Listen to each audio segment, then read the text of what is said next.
तो गरीब होता, पण त्याची श्रद्धा इतकी मोठी होती की देवाला स्वप्नात यावं लागलं. जिथे पैसा संपतो तिथून श्रद्धेची खरी परीक्षा सुरू होते. चला तर ऐकूया ही कथा. डोंगर रांगांच्या कुशीत वसलेलं एक लहानसं शांत गाव. इथे राहत होता रामू. अतिशय गरीब, पण श्रद्धेने श्रीमंत. आई-वडील लहानपणीच गेले. बायको, 2 लहान मुलं आणि रोजचं कष्टाचं आयुष्य. दिवसाला मजुरी, कधी शेती, कधी दगड फोडणं, कधी विहीर खोदणं. पण या सगळ्या कष्टांपेक्षा मोठी होती रामूची अढळ श्रद्धा.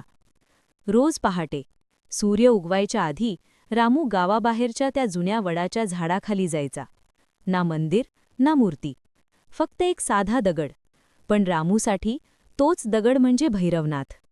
तो त्या दगडावर पाणी घालायचा, 2 फुलं अर्पण करायचा आणि मनोभावे म्हणायचा, देवा, माझ्याकडे काही नाही, पण माझं मन, माझी श्रद्धा फक्त तुझी आहे. एके दिवशी दिवसभर कष्ट करून उपाशीपोटी रामू झोपला आणि त्या रात्री त्याचं आयुष्य बदलणारं स्वप्न पडलं. काळोखातून एक तेजस्वी प्रकाश. त्या प्रकाशात प्रकट झालं रुद्र, पण करुणामय रूप. जटाजूट, गळ्यात मुंडमाळ, हातात त्रिशूळ, तो म्हणजे भैरवनाथ. रामू थरथरला, जमिनीवर नतमस्तक झाला. देवा, मी काही अपराध केला आहे का?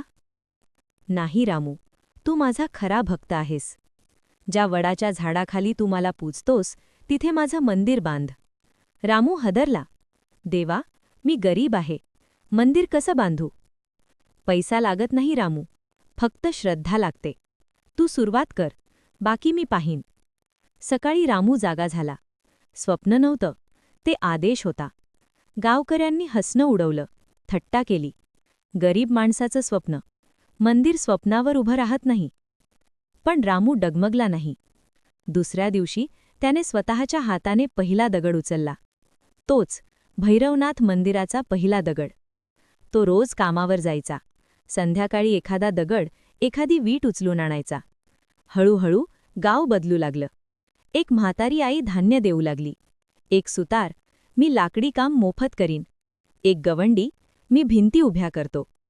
एके रात्री जोरदार वादळ, अर्धवट मंदिर, सगळं पडेल अशी भीती. रामू रात्रभर प्रार्थना करत बसला. सकाळी एकही दगड हललेला नव्हता. गाव कुजबुजलं. हे साधं नाही, भैरवनाथ स्वतः रक्षण करतायत. महिने गेले. कष्ट, उपास, अपमान, पण अखेर एक छोटंसं पवित्र मंदिर उभं राहिलं. भैरवनाथांची विधिवत स्थापना झाली.